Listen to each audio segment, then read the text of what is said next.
inú Islamu tí a bá ń tẹ̀ lọ́kọ lọ ibi sàrà báyìí èèyàn máa náwó ni ara tó wá kọ́ ní Islamu ó ti yá igi wọn láàyà ọtí mọ́ wa ara tí yẹn wá kọ́ náà nù ó ṣeun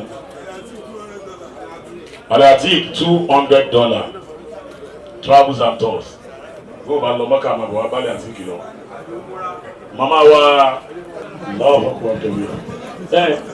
èyí tó ṣẹlẹ̀ ní pé tó kálukú ní kálukú náà wà opportunity ló jẹ́ bẹ́ẹ̀ lórí ìgbéyé kó wá mi kú ìyá Paso lọ́wọ́ ọkọ̀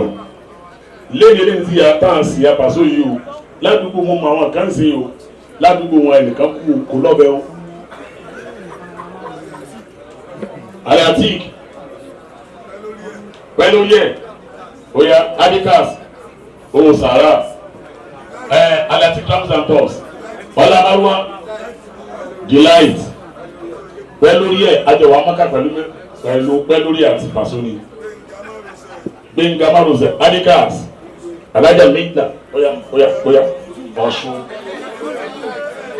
elect elect Abuja street adúgbẹ́ Ọ̀ṣun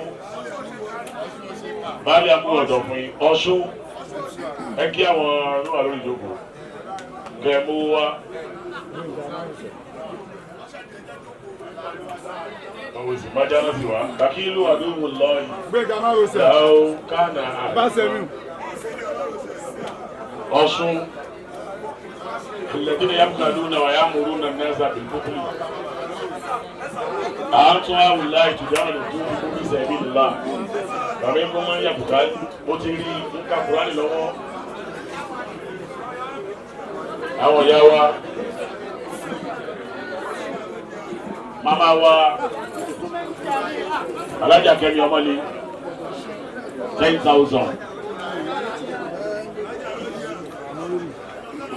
Ọ̀ṣun àwọn dà ẹ kí àwọn èèyàn gbogbo abánibò fún yín nù ẹ máa bọ̀ ń bí.